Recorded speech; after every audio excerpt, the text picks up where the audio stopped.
Ang kwento ni Tomby.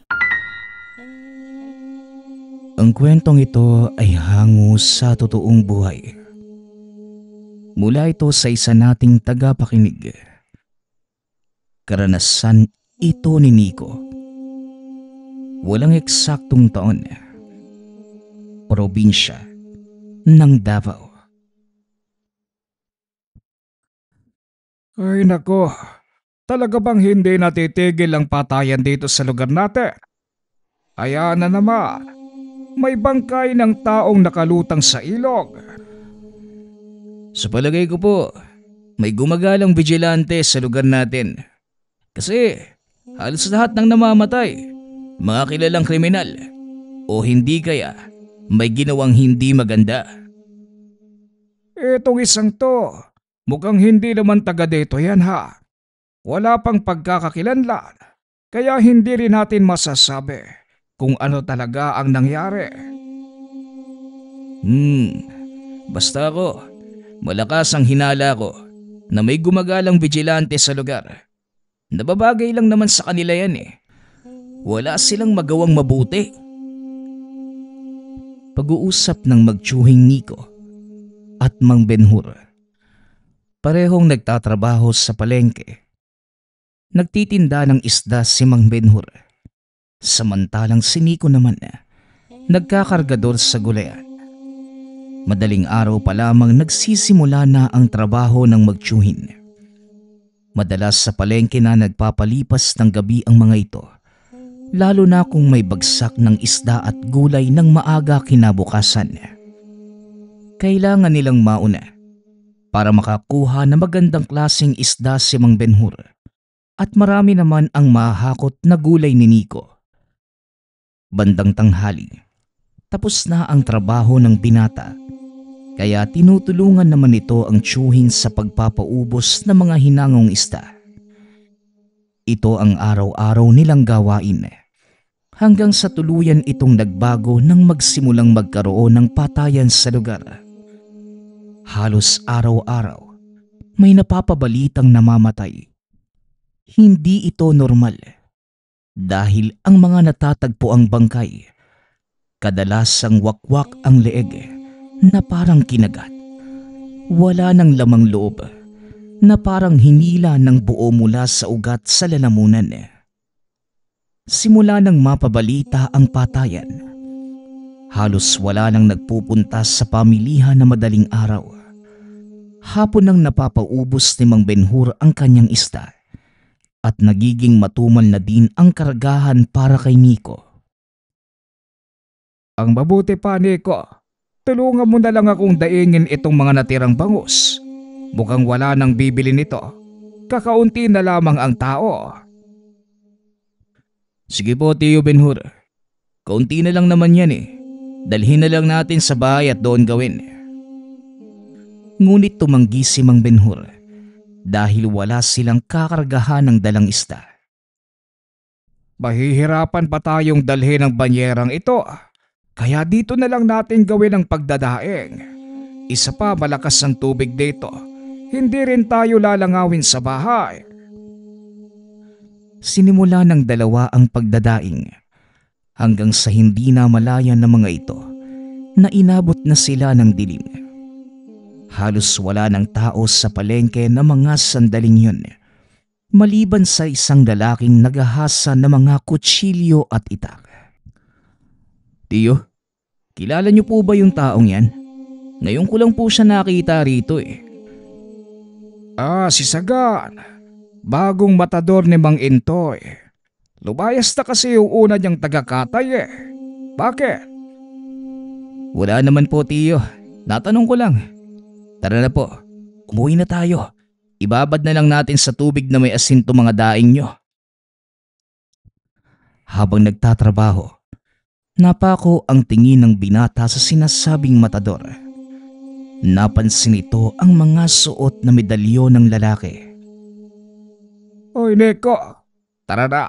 Ano pa kasing tinitignan mo dyan? Wala naman po, Tiyo. Pero tignan mo yung suot niyang mga medalyon, no? Mga anting-anting ba yan? Ano naman ngayon sa'yo kung mga anting-anting yan? Ikaw talagang bata ka. Tara na nga, mamaya gabihin pa tayo sa daan. Habang naglalakad ang dalawa, hindi maalis sa isipan ng binata ang nakita.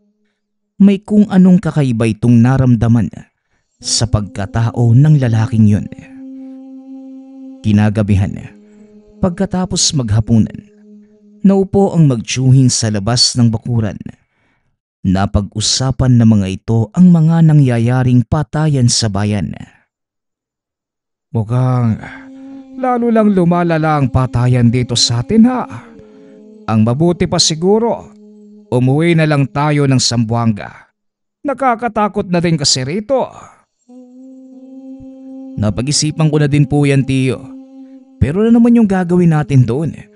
Mas tahimik naman dito kung ikukumpara doon. Saka mas madaling kumita ng pera dito. Habang nag-uusap, napansin ito ang isang lalaking dumaan sa labas ng bakuran. Kalsada na ito, kaya hindi maiiwasang may mga taong padaan-daan. Pero ang nakakapagtaka, 10 oras na ng gabi at sa mga panahong yun, ipinagbabawal na ng kapulisan ang paglabas ng tahanan. Ano na naman yung nakita mo? Ikaw talagang bata ka. Napakatalas ng tingin mo. Mabuti sana kung naititiko mo yung bibig mo sa tuwing may nakikita kang kakaiba pero hindi eh. Kasi naman po, Tiyo, may nakita po akong dumaan. Hindi ba't bawal nang lumabas sa ganitong oras? Ano naman ngayon? Malay mo kapitbahay lang natin na napadaan. Mabuti pa matulog ka na lang. Marami pa tayong gagawin bukas. Siya nga pala, pagkatapos mo magakot na mga gulay, ibilad mo yung mga dinaing nating bangus doon sa likod ng palengke ha, para maibenta na sa susunod na araw. Sabay pasok sa tahanan. O sige po, Tiyo, susunod na lang ako. Ubusin ko lamang pong sigarilyo ko. Habang humihit-hit ng sigarilyo, napatingala ito at tinignan ng kalangitan nang biglang may malaking figura ang dumaan sa kanyang paningin. Anak ng... Tiyo Ben-Hur, may nakita po ko. Ano ka ba namang bata ka? Gabing-gabi na nagsisisigaw ka pa dyan. Natutulog na yung mga kapitbahay natin. Tiyo, may dumaan po kasi sa itaas natin. Malaking ibon po. Rinig ko pa nga yung... Hindi na ituloy ng binata ang sasabihin dahil sinigawan ito ng isa sa mga kapitbahay. O ikaw, kung ayaw mo pang matulog, magpatulog ka. Perwisyo. Sigaw ng kapitbahay. Pasensya na po. Hindi na po mauulit. Ayan na nga bang sinasabi ko eh. Pumasok ka na nga rito at itigil mo na yung paninigarilyo mo. Kung ano-ano na ang nakikita mo. Ano naman yung kinalaman nun, Tiyo? Ang layo naman eh.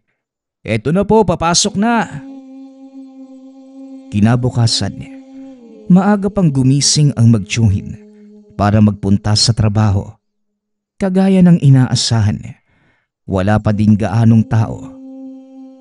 Nako, mukhang tanghali na namang mamimili ang mga tao ha. Ang mabuti pa, Nico, ikaw na ang magbantay ng paninda ko. Wala ka namang hahakutin ngayon, hindi ba? Wala nga po, Tiyo eh. Talo na naman ang dilihensya. Sige po, ako nang bahala rito. Pero teka, saan naman po kayo pupunta? Abay, magsasakla. Paminsan-minsan na nga lang akong nakakapaglaro eh. Basta ikaw muna ang bahala rito ha. Umalis na ang matanda. Naupo naman ang binata sa loob ng pwesto. Dahil wala namang gaanong tao, nilagyan ito ng maraming yelo ang mga isda at natulog. Nagulat pa si Nico nang biglang may tumapik sa kanyang balikat. Dali-dali itong tumayo sa pag-aakalang may bibili ng kanilang paninda. Nako, pasensya ka na kung nagulat kita ha. Pero manghihiram lang sana ako ng hasaan eh. Naiwan ko kasi yung sa akin eh. Natatandaan ni Nico na ito yung bagong matador sa karnihan niya. Wala pong problema. Ito po ang hasaan, Manong. Ano nga ba ulit yung pangalan niyo? Tawagin mo na lang ako sa pangalang Sagan. Salamat ha. Ibabalik ko na lang pagkatapos kong maghasa ng mga kutsilyo. Pagkaalis nito, muli namang nagbalik sa pagtulog ang binata. Pagsapit ng tanghali, nagdatingan na ang mga mamimili. Mabuti na lamang at walang ibang naghango ng isda. Kaya mabilis na naubos ang paninda ni Nico. Habang nag-aayos ito ng mga banyera, lumapit si Sagan para magsauli ng hasaan. Bata, ito nga pala yung hasaan. Maraming salamat ha. Kamuntikan ko pang makalimutan eh. Wala po nga naman. Siya nga po pala. Nico ang pangalan ko. Ganun ba? Maraming salamat Nico. Mabuti naman at maagang naubos ang isda mo. Wala na din masyadong namimili ngayon eh. Sige na, mauuna na ako. Sandali lang. Dala-dala niyo ho ba palagi yung mga kutsilyo niyo? Alam nitong medyo nakakahiya ang tanong. Ngunit hindi na napigilan ng binata ang sarili. Oo. Palagi kong dala yung mga ito. Lalo na kapag pauwi ako. Delikado din kasi sa daan eh. Hindi natin alam kung kailan sasalakay ang mamamatay tao. Baka mamaya, maswertehan ako. Kaya mabuti ng handa. Yan pong mga suot sa leg nyo. Mga anting-anting po yan, hindi ba? Ito ba? Ang totoo, ikaw lang ang nakapansin nito bata. Oo, pero pang proteksyon lang sila. Kumbaga, pangtabla malas lang. Yaman din lang na naroon na sila sa sitwasyon eh. Nilubos-lubos na ni Nico ang pagtatanong. Pasensya na po kayo Manong Sagan kung matanong ako. Baka po nakakaabala na ako sa inyo. Naku, huwag mong isipin yun. Kung gusto mo, samahan mo muna ako doon sa kapihan eh. Magkape tayo habang nag-uusap. Hindi naman nagdalawang isip ang binatang sumama. Habang nakaupo sa lamesa, ikwinento ni Sagan ng tungkol sa kung saan siya nanggaling at kung paano siyang napadpad sa lugar. Hindi naman talaga ako taga rito, Nico. Ang totoo, galing ako sa Antique. Nagbakasakaling magbago ang buhay ko rito. Kaya nanatili ako. Pero ang hindi ko alam, susundan lang pala ako ng tinatakasan kong buhay. Tinatakasang buhay? Bakit po? May napatay po ba kayo?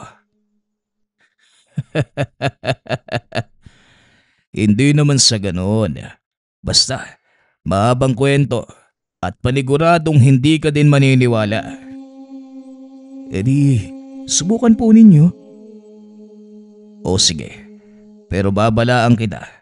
Alam kong hindi ka panipaniwala ang sasabihin ko. Pero yon ang totoo. Anak ako ng isang manggagamot. Maliban pa sa panggagamot, tumutugis din kami ng mga aswang, mambabarang at mangkukulam. Pinapatay namin sila bilang parusa sa mga kasalanan nila sa tao. Napanganga na lamang si Nico habang nakikinig sa kwento nito. Ayon pa kay Sagan, tinakasan niya ang ganung buhay. Dahil may mga mambabarang at aswang na hindi likas na masama. Napipilitan lamang ang mga itong gumante dahil na din sa pang-aapi ng ibang tao. Kung mabuti naman pala yung hangarin nyo, bakit kailangan pantakasan? Hindi lang kaya ng konsensya ko na pumatay ng mga inosenteng mambabarang at aswang. Hindi naman kasi lahat kagaya nilang masama . Alam kong hindi ka naniniwala, pero lahat ng sinasabi ko, Nico, totoo ang lahat ng ito. Siguro nga mahirap paniwalaan ang sinasabi mo. Pero hindi naman ibig sabihin, hindi ako naniniwala. Ano naman po ang ibig mong sabihin na hindi mo rin natakasan yung tadhana mo? Mas madami pa ang aswang rito kesa sa pinanggalingan ko, Nico. At ang patayang nangyayari sa bayang ito, aswang ang may kagagawa, Nico. Napagtanto ng binata na ang pamamaraan ng pagpatay sa mga biktima masyadong brutal para sabihing gawa ng pangkaraniwang tao. Sinasabi ko na nga bang tama ang hinala ko eh. Ayaw lang maniwala ng tiyuhin ko. Nung gabing nakakita ako ng parang malaking ibon sa bahay namin. Naglipa na sila sa paligid, Nico. Ayoko na sanang makialam eh. Pero may kung anong nagtutulak sa akin na gawin ang nakasanayan ko. Matapos ang kwentuhan, nagpaalam ng aalis si Sagan. Gustuin ko mang manatili, pero may kailangan pa akong gawin. Nico, isa pa gumagabi na rin, kaya mas makakabuti kung uuwi ka na. At may isang bagay pala akong hihilingin sa'yo, kaibigan. Sana ay walang ibang makakaalam ng sinabi ko sa'yo. Teka, saan ka pala umuwi? Dito lang ako natutulog sa palengke. Sige na, mauna na ako. Kakausapin ko si Tio Benhur. Baka pumayag siyang doon ka pansamantalang manirahan sa bahay. Mukhang kailangan ko nga na matutuluyan. Salamat naman kung ganon. Sana pumayag ang tiyuhin mo. Mabait naman yung si Tio Benhur eh. Siguradong papayag yun pag nagpaalam ako. Matapos ay umalis na si Sagan. Tumuloy na din sa pag-uwi si Nico. Pagkarating ng tahanan, naroon na si Mang Benhur at nagluluto ng kanilang pagkain. Muntikan ka nang abuti ng dilema. Ano? Kumusta naman ang bentahan? Mabuti naman po, Tiyo. Napaubos ko nga po yung hinango nyo eh. Nabayaran ko na din sa pinaghanguan nyo yung kapital. Ito po, ito yung tubo. Itabi mo yan. Sa'yo na lang yan. Nanalo ko kanina sa sakla. Siya nga pala, Tiyo. Nakausap ko si Sagan. Yung baguhang matador sa palengke. Baka pwede, dito muna siya tumuloy sa ating pansamantala. Nakausap mo? Halos hindi nga nakikipag-usap sa mga tao yon. O kung talagang nakausap mo si Saga, paano siyang napunta rito? At taga saan siya?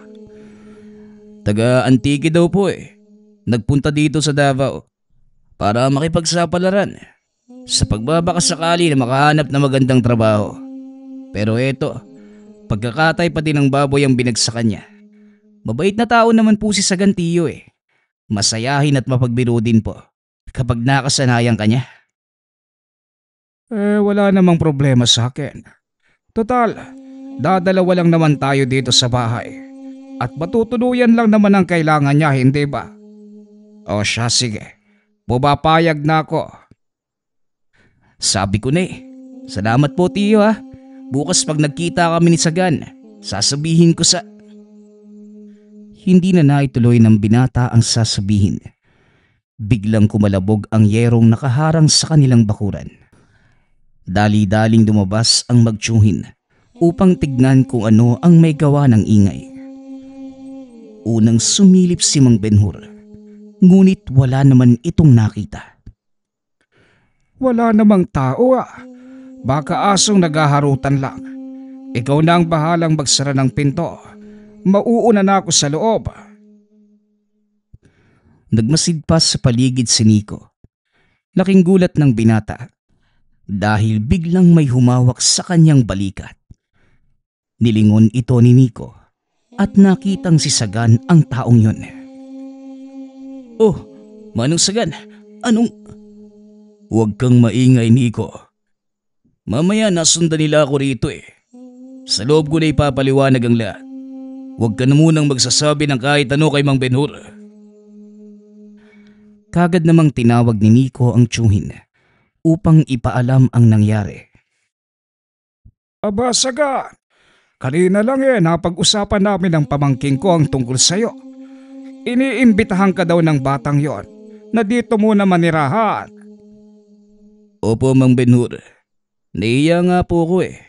Pero wala din po kasi ako matutuluyan sa bayan. Isa pa, delikado po kasi. Ilang araw na ba simula nang dumating ka rito? Iisang linggo na po, Manong. Halos isang linggo na din po ako natutulog sa palengke. Hindi ba nagtatrabaho ka kay Entoy?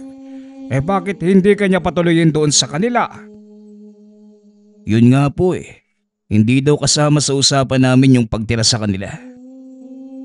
Kung sabagay, hindi naman sa paninira Medyo may kagaspangan din yung pag-uugali ng magbababoy na yon. May lahing inche kasi. O siya, yaman din lang na nandito ka na. Bakit hindi ka maglinis ng katawan mo? Nang makapagpahinga na, mukhang galing ka pa sa katayan na. Punong-puno ng dugo ang damit ni Sagan ng mga oras na yun.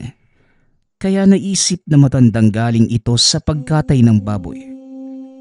Ngunit lingid sa kanyang kaalaman, isang aswang ang sinintensyahan nito, hindi kalayuan sa tahanan. Nagkakwentuhan pa ang tatlo habang nagpapaantok, nang biglang may kumatok na naman sa kanilang pintuan. Aba, sino na naman kaya ang isang to? Gabing-gabi na. Sinadya nitong ilakas ang boses para naman madinig ng kung sinong kumakatok. Pasensya na po sa abala. Pero may ilang katanungan lang po kami. May napadaan po bang lalaki dito na nakatalukbong ng itim? Napagtanto ni Mang Benhur na pulis ang mga ito. Magandang gabi din po sa inyo, sir. Pasensya na po ha, pero wala po kong nakitang dumaan. Bakit po? Ano po ba ang nangyari? Wala naman po. Sige Manong, salamat sa oras ha. Pasensya na din sa istorbo. Dali-dali na din itong umalis. Isinara ni Mang Benhur ang pinto at pumasok ng tahanan. Mga pulis ang nagtatanong sa paligid. May nahanap silang lalaking nakatalukbong ng itim. May nakasalubong kabasagan. Wala naman po Manong. Mag-isa lang naman akong naglalakad sa daan eh. Ay nako, hayaan mo na nga ang mga yon. Pagpahinga na tayo. Maaga pa tayong gigising bukas. Kinabukasan, sabay ang tatlong umalis ng tahanan. Medyo madilim pa ng mga oras na yun at saktong walang trabaho si Nico. Kaya naisipan nitong samahan si Sagan sa pagkatay ng baboy. Magkita na lang po tayo mamaya sa palengke, Tiyo. Ako na po yung bahalang magbantay ng paninda nyo. Sasamahan ko lang po si Manong Sagan sa katayan. O siya, mag-iingat kayo ha. Habang nasa daan ang dalawa papunta sa katayan, nadaanan nila ang tumpok ng mga tao sa tabi ng sapa. Mukhang may nabiktima na naman ng lintik ah. Hindi ko naabutan kagabi. Ang alin Manong? Aswang ang may kagagawan niya, Nico. Namataan ko siya kagabi. Kaso nung sinundan ko, biglang nawala. Humanda siya sa akin. Sa oras na mahuli ko yung aswang na yan, tatadtarin ko siya ng pinong-pino. Nilapitan ng dalawa ang bangkay. Babae ang biktima at kagaya ng mga nauna. Wakwak ang leeg at wala ng lamang loob. Grabe naman yung ginawa ng aswang na yan. Sa leeg pinadaan yung lahat ng lamang loob. Bagong yanggaw ang may gawa niyan. Hindi sila namimili ng bibiktimahin. Sa oras na makaramdam ng gutom, basta na lamang silang sasalakay. Bagong Yanggaw? Ano naman po yung mga yun? Ang mga bagong Yanggaw, mga kakasibol pa lamang na aswang. Sila ang mga uri na nagsisimula pa lang mambiktima. Hindi pa nila kontrolado yung halimaw sa loob ng katawan Kaya imbis na itong sumunod sa kanila, sila ang napapasunod nito. Matapos yun, umalis na sa lugar ang dalawa dahil dumating ang kapulisan. Habang naglalakad papunta sa katayan, ipinaliwanag ni Sagan ang lahat kay Nico dahil alam niyang magtatanong ito. Ayon sa lalaki, ang mga bagong Yanggaw ay mahirap kilalanin dahil hindi sila natutunto ng mga bagay na ginagamit sa paghanap ng mga aswang, kagaya ng lana, mutya at kung ano-ano pa. Ang mga datihang aswang ay kayang matunton gamit ang lana. Kumukulo ito sa oras na may aswang sa paligid. At sa mga mutya naman at medalyon, naglalabas ito ng mainit na enerhiya na nagsisilbing babala sa may tangan. Ang mga suot kong medalyon, hindi lang sila basta pangontra, Nico. Ginagamit ko rin ang mga ito bilang pantunton. Paano naman sila nalalabanan, Manong? Di ba, sobrang lalakas ng mga aswang, mabilis pang kumilos. Mahirap ipaliwanag, Nico. Pero sa tuwing nagkakaroon ako ng engkwentro sa mga aswang, kusang lumalabas ang mga kakayanan ko. Siguro, dahil din sa tindi ng pinagdaanan kong pagsasanay noon. Matapos naman ang trabaho nito, nagbalik ang dalawa sa palengke. Mabuti naman at nandito ka na, Nico. Ikaw na ang magbantay ng paninda. Mahuhuli na ako sa saklaan. Sige na po, Tiyo. Ako nang bahala rito. Ilang oras lang din ang nakalipas. Naubos na ang mga panindang isda ng binata. Inantay nitong maubos ang baboy na paninda ni Sagan. Matapos ay nagpunta ang dalawa sa kapihan. Habang nag-uusap, biglang natigilan si Sagan. Naramdaman nitong uminit ang medalyong nasa loob ng damit. Nico, may aswang sa paligid.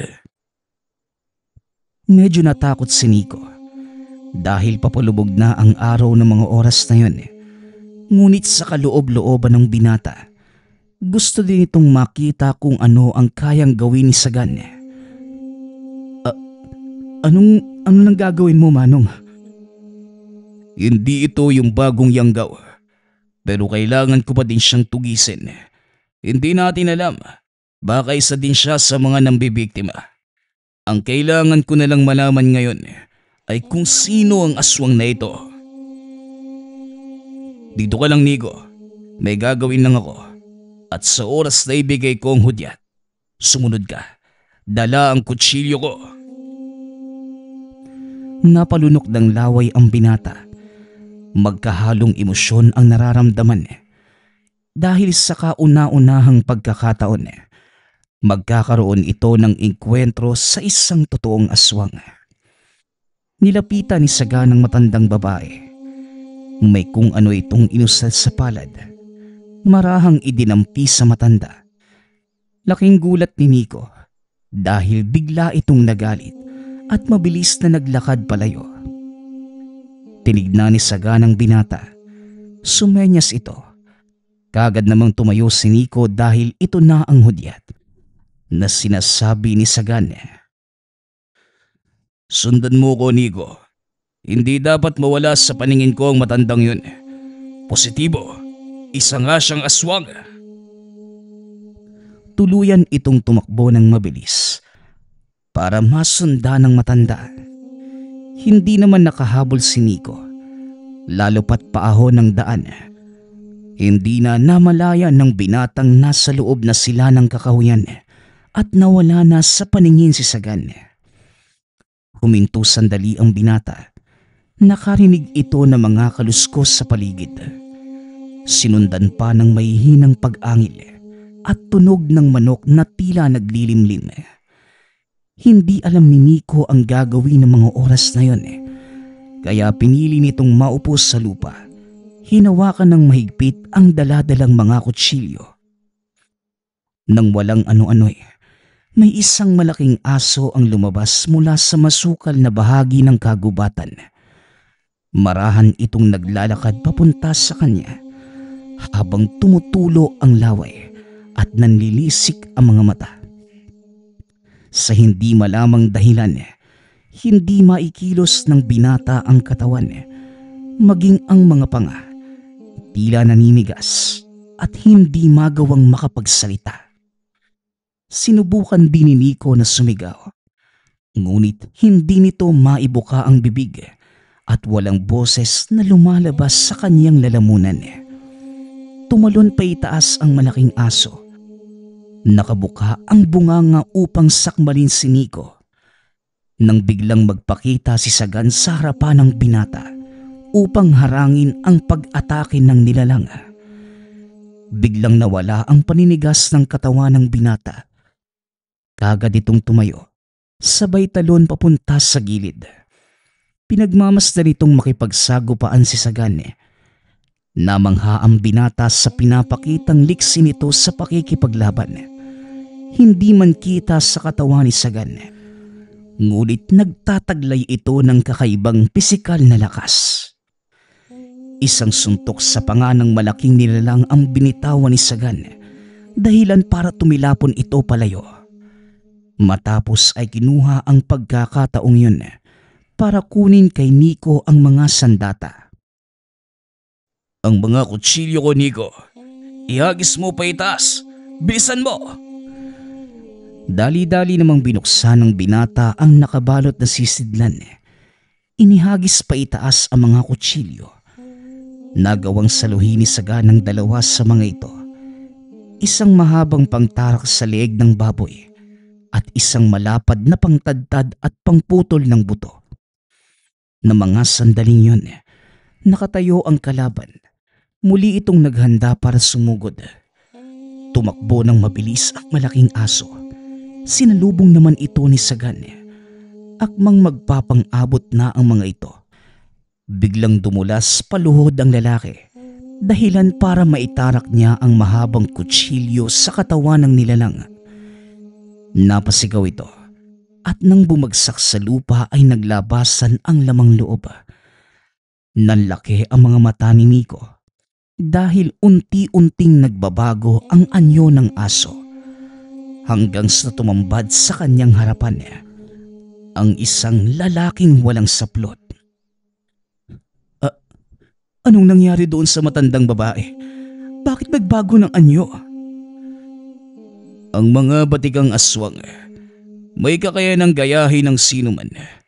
Isa ito sa dahilan kaya mahirap silang patayin. At ang isang to, paniguradong marami na ang nabiktima sa lugar na ito. Pagpapaliwanag ni Sagan habang naglalakad papunta sa nakahandusay na aswang. Pilit pa nitong ibinabalik sa loob ng tiyan ng lamang loob. Ngunit sa kasamaang palad, hindi na niya ito magawa pa. Itinutok ni Sagan ng malapat na kutsilyo sa leeg ng lalaki at walang pagdadalawang isip itong tinaga. Napatakip na lamang ng bunganga ang binata dahil sa nakita nitong brutal na pagpatay ni Sagan sa aswang. Bahagyang nakaramdam ng awa ang binata, ngunit nanaig pa din ang katotohanan na maaaring marami na ang nabiktima ng aswang na yon sa bayan. Alam kong nakakaramdam ka ng awa sa kanya, Nico. Pero hindi dapat. Dahil kung kaaawaan mo ang mga kagaya nila, patuloy lang silang mananalanta at marami ang buhay na mawawala pa. Hindi makapaniwala ang binatang ganong kahusay ang lalaki sa pakikipaglaban. Kung titignan, hindi mo kakikitaan ng pagiging marahas kahit sa pagkatay ng baboy, nagagawa pa nitong kitilin ang buhay ng mga kakataying hayop nang hindi gumagawa ng anumang ingay o nahihirapan. Nauunawaan ko, Sagan, hindi nilikha ang mga aswang para sa mundo ng mga tao. Mali ka, Nico. Yan ang wag na wag mong iisipin. Dahil ang mga aswang, nilalang din ng Ama. Sila ay mga nahulog na anghel. Isinumpa dahil sa kanilang maling pasya. Kung nilalang sila ng Diyos, hindi ba dapat alam nila ang kanilang kalalagyan? Tama ka, Nico. At ito ang kanilang ginagawa.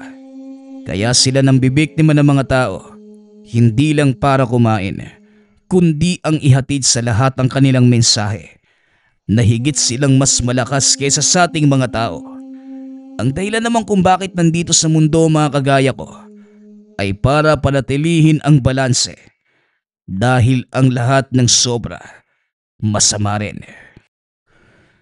Nang gabing yun, lubos na nauunawaan ni Nico ang tungkulin ng kaibigan. Ngayon, naiintindihan ko na ang papel mo sa mundong ito at kung bakit mo ito ginagawa, pero hindi na ituloy ni Nico ang sasabihin dahil biglang nakaramdam si Sagan ng pagkilos mula sa paligid. Bilisan mo, umakyat ka sa punong yun. Tinuro nito ang malaking puno na may mayabong na mga dahon. Pagkarating ni Nico sa itaas, nakita nitong nagtago si Sagan sa makapal na damo sa tabi ng patay na aswang. Nakaumang ang dalawang sandata, nakahandang umatake. Maya-maya ay may isang figura ang nagpakita. Nanlaki ang mga mata ni Nico dahil nasaan yung tao ito at punong-puno ng langis ang buong katawan. Kagaya ng nauna, wala din itong saplot. Akmang lalabas na sana si Sagan sa pinagtataguan nang biglang hilahin ng kakarating na nilalang ang lamang loob ng patay na aswang at kinain ito sa isang sulok. Halos maduwal si Nico sa nakitang tanawin. Sa kalagitnaan ng pagkain ng aswang, may isa pang dumating at biglang dinamba ang kauri nito. Napatingin si Sagan kay Nico. Nagbibigay ng babalang wag gagawa ng kahit anong ingay. Marahang umikot si Sagan sa likod ng mga abalang aswang at dahan-dahan itong naglakad palapit. Napansin ng isa sa mga aswang ang presensya ng lalaki, kaya kagad itong tumayo at umangil ng malakas. Ang ipinagtataka ni Nico parang hindi nila nakikita si Sagan. Ilang di pa lamang ang layo nito sa kanila, ngunit patuloy pa din nila itong hinahagilap sa pamamagitan ng pang-amoy. Biglang sinugod ni Sagan ang dalawang nilalang. Hinawakan ang isa sa leeg. Sa kasamaang palad, nakawala ito dahil sa madulas na likidong nakabalot sa kanilang balat. Muling umatras si Sagan. Patuloy namang naghahanap ang mga aswang. Pinagmamastang mabuti ni Nico ang ginagawa ng kaibigan. May kung ano itong ipinahid sa kamay at maging sa braso. Matapos ay muling sinubukang hulihin ang mga aswang. Sa pagkakataong yun, tuluyang nahuli ni Sagan ang isa sa kanila at ginilita ng leeg. Nang makita naman ito ng kasamang aswang, dali-dali nitong dinambahan si Sagan mula sa likod. Napansin naman ito ng lalaki. Iniikot niya ang katawan niya. Dahilan para ang hawak na aswang ang makagat ng kasamahan nito. Itinulak ni Sagan ang dalawang aswang. Muling nagulat ang binata dahil kinain na naman ng isa ang kasama niya. Talagang wala kayong pinipili. Maging mga kauri nyo, tinatalo nyo. Ibinato nito ang malapad na kutsilyo sa ulo ng kalaban. Tumarak ito na naging dahilan ng agarang pagkamatay ng aswang. Nico, Pwede ka nang bumaba. Ano? Sigurado naman ngayon, buo na ang pananalig mo sa mga aswang. Oo Manong, di ko akalaing ganito pala yung kilos ng mga aswang. At ang dami pala talaga nila rito. Pero ayos yung mga galawan mo kanina. Paano mong nagawa yon? Saka bakit hindi ka nakikita ng mga aswang? Naupo si Sagan habang nililinis ang mga sandata. Ang tawag sa kakayanang yun, sa bulag. Isa itong uri ng dasal na iniihip ko sa aking palad. Walang elemento ang makakakita sa iyo sa oras na napagana mo ito ng maayos. Tara na, umalis na tayo rito bago pa magdatingan ang mga kasama nila.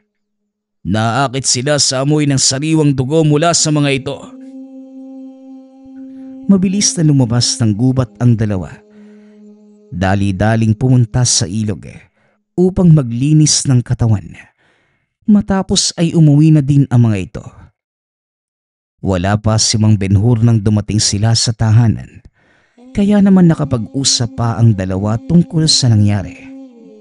Ayon kay Sagan, ang dalawang nahuling dumating, mga bagong yanggaw, at ang aswang na nauna niyang nakalaban ay siyang may gawa ng pangyayanggaw.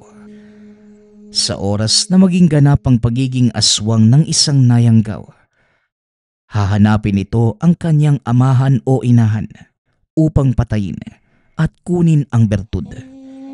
Ito lang ang paraan para tuluyan nilang makontrol ang kanilang pagiging aswang. Nakakatakot pala yung mayanggaw, no? Pero paano naman nangyayari yun, Manong? Maaring salaway mula sa ganap na aswang o hindi naman kaya palipad hangin. Minsan hinahalo nila ito sa pagkain at inumin. Kaya mag-iingat ka sa pagkain sa mga handaan, lalo na kung hindi mo kilala ang pupuntahan mo. May paraan ba para makontra yung yanggaw, Manong?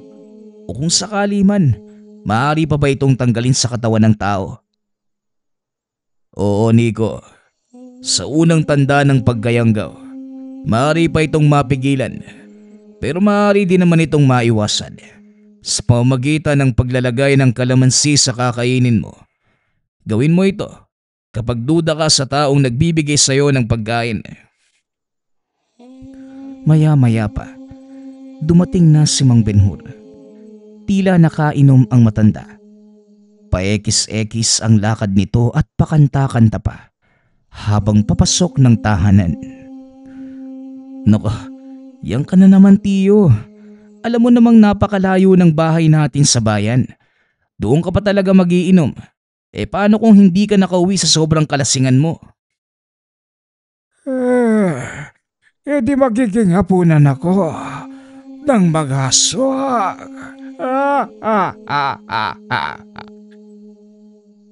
Nagkatinginan ang dalawa dahil alam nilang hindi gawang biro ang tungkol sa mga ito.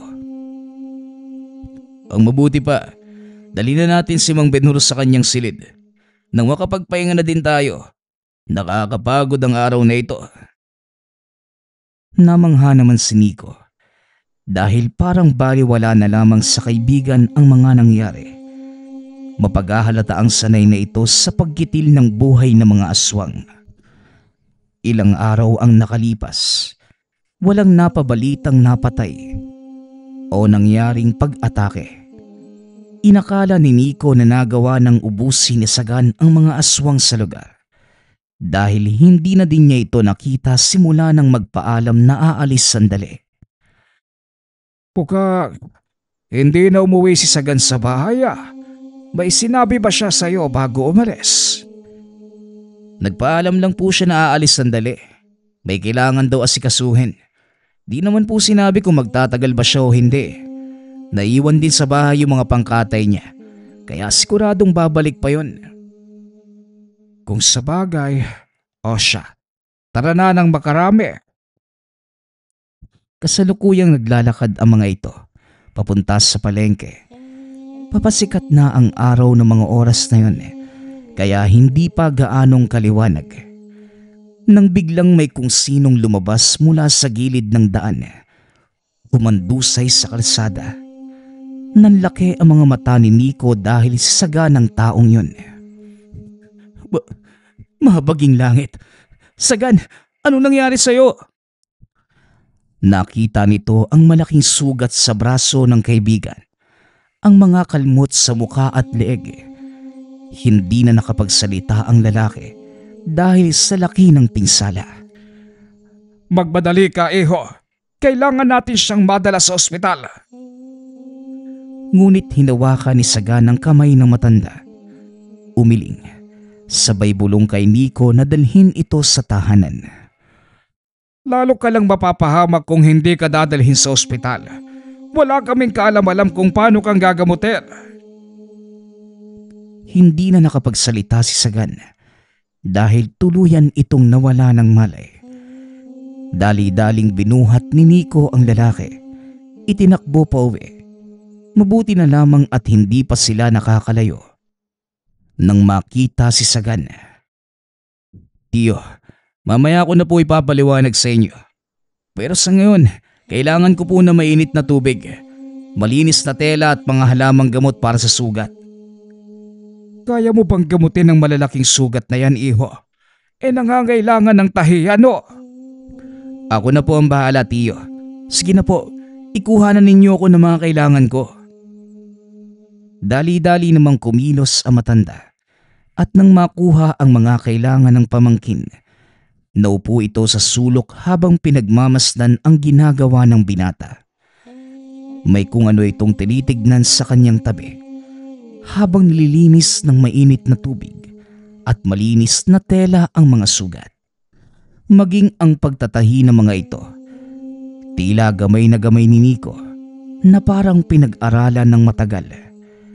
Matapos mailapat ang lunas ay hinayaan nilang magpahinga si Sagan. At saan mo naman natutunan ang lahat ng ginawa mo, Nico? Hindi naman kita nakikitang nag-aaral ng panggagamot. Si Sagan po ay nagturo sa akin ng lahat ng yun, Tiyo. At saan naman kukunin ng isang matador ang ganong kaalaman? Tiyo, hindi lang po basta matador si Sagan. Isa po siyang manunugis ng mga aswang. Natawa naman si Mang Benhur sa sinabi nito. Manunugis ng aswang? Mukhang pinaglololoko mo naman yata ako eh.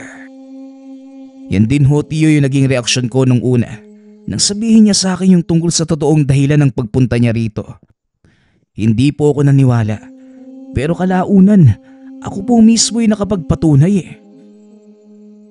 Pinakita nito ang mga gamit na naiwan ni Sagan. Nanlaki ang mga mata ni Mang Benhur dahil kasama sa mga kagamitan yon ay isang libretang naglalaman ng mga pamamaraan kung paanong papatayin ang isang aswang. Maging ang lakas at kahinaan ng mga ito at kung ano ang mga uri ng bertud meron ang mga nilalang. Seryoso ka nga talaga sa sinasabi mo, Iho. Pero anong nangyari sa kanya? Bakit nasugatan siya ng ganito kalubha? Siya lang naman yung makakasagot ng tanong na yan, Tiyo. Antayin na lang natin siyang magising. Ilang araw hindi nagpunta sa palengke si Nico. Walang magbabantay kay Sagan. Araw-araw nitong nililinis ang mga sugat ng kaibigan. Hanggang sa tuluyan na itong magkamalay. Maraming salamat, Nico. Ang laki ng utang na loob ko sa iyo ah. Kung wala ka, malamang patay na din siguro ako. Teka, ilang araw ba akong nawala ng malay? Mahigit 1 linggo, Sagan. Akala nga namin ni Tio Benhur, hindi ka na magigising eh. Ano ba talagang nangyari sa'yo? Nagpunta ako sa kabilang bayan dahil may natanggap akong balita tungkol sa isang bagong yanggaw na nakatali sa kanilang tahanan. Tinulungan ko yung batang yun eh. Pero nang papauwi na ako, nakaengkwentro ko naman ng napakadaming aswang. Wala akong nagawa dahil naiwan ko ang mga sandata ko. Kumusta naman ngayon yung pakiramdam mo? Maayos na. wala kang dapat alalahanin. Dahil ngayong nagkamalay na ako, mabilis ko nang mapapagaling ang mga sugat ko. Kinahapunan, laking tuwa ni Mang Benhur dahil nakita nitong nakaupo na sa higaan si Sagan. Mabuti naman at nagkamalay ka na, iho. Alam mo bang nag-aalala sa'yo si Nico? Opo, Manong. Pasensya na po kayo ha, kung naging pabigat pa ako sa inyo. Nako, wala yun. Huwag mo nang isipin ang tungkol roon. Ang mahalaga, ligtas ka at maitutuloy mo na kung ano ang nasimulan mo. Huwag kang mag-alala, Sagan. Ligtas sa amin ni Tio Benhur ang sekreto mo. Alam na niyang isa kang manunugis eh. Ano nga palang plano mo ngayon? Tutugisin ko ang mga aswang na may gawa nito sa akin at pagbabayanin sa mga nagawa nila. Kaya ng mga sumunod na araw, tuluyan ang gumaling ang sugat nito. Naghanda ang lalaki sa pagsalakay. Maging si Nico ay naghahanda na rin dahil hinayaan siyang sumama ni Sagan sa pagtugis. Mapanganib na lugar ang pupuntahan natin, Nico. Isang pamilya ng mga aswang ang nakatira sa baryong yun. Sigurado ka bang gusto mong sumama? Nakita ko na kung ano magagawa mo. At isa pa, hindi na din naman ako natatakot sa mga aswang eh. Kaya oo, handang-handa na ako. O siya, magpaalam ka na kay Mang Benhur dahil bukas ng umaga, lalakad na tayo. Hindi naman pinigilan ni Mang Benhur ang pamangkin. Tiwala itong hindi pababayaan ni Saganang binata. Mag-iingat kayong dalawa. Naway patnubayan ng Diyos ang inyong gawain at bumalik kayo ng ligtas. Opo, Tiyo. Pangako, babalik kami ng ligtas. Nagsimula na silang maglakbay hanggang sa marating ang sinasabing baryo. Pahapon na nang marating nila ito, kaya wala nang gaanong tao sa labas. Maliban na lamang sa mga kalalakihang nag-iinuman. Naglakad papasok ang dalawa hanggang sa marating nila ang tahanan ng aswang na nakalaban ni Sagan. Nico, narito na tayo. Manatili ka sa likod ko at huwag na huwag kang lalayo dahil sa oras na makakita ng pagkakataon ng mga aswang na yan, siguradong sasalakay sila. Nakatayo na ang mga ito sa harapan ng pinto ng tahanan. Tila nagkakagulo sa loob habang nagkakalansingan ang mga kubyertos. Biglang sinipa ni Sagan ang pinto. Naaktuhan ang mga itong pinagtutulungang kainin ang isang buong bangkay ng tao. Nakalapag ito sa lamesa. Nagkalat ang dugo sa sahig. Maging ang lamang loob at ilang bahagi ng katawan ng biktima nakakalat sa paligid. Walang pagdadalawang isip na sinugod ni Sagan ang mga ito. Hindi na nagawang makatakas ng mga aswang dahil isinara ni Nico ang mga bintana. Nagsisigaw ang mag-anak na yun sa loob ng bahay. Walang itinirang buhay si Sagan. Lumika ng malakas na ingay ang nangyari. Dahilan para makakuha ng atensyon mula sa ibang kababaryo. Susunugin pa sana ni Sagan ang tahanan, ngunit nakita nitong paparating na ang mga taga-baryo. Kaya dali-dali na lang umalis ang dalawa sa lugar. Dito na maghihiwalay ang landas natin, Nico. Maraming salamat sa naging tulong mo. Masaya ako nakilala ko kayo ni Mang Benhur. Palagi mong ingatan ang sarili mo. At heto, tanggapin mo ang kutsilyong ito bilang tanda ng ating pagiging magkaibigan. Hindi na nakapagsalita pa si Nico dahil mabilis nang nawala sa kadiliman ang kaibigan. Ito ang pinakahuling beses na nakita ni Nico si Sagan. Walang nakakaalam kung nasa na ito o kung buhay pa ba si Sagan. Ngunit para kay Nico, mananatiling sariwa sa kanyang alaala ang kaibigang si Sagan na kinilala. Vigilanteng taga-ubos ng aswang. Nagpapasalamat nga pala ako sa lahat ng sumusuporta sa ating channel. Nawa ay patuloy niyong suportahan at pakinggan ang ating mga kwento. Hanggang sa muling pakikinig. Paalam.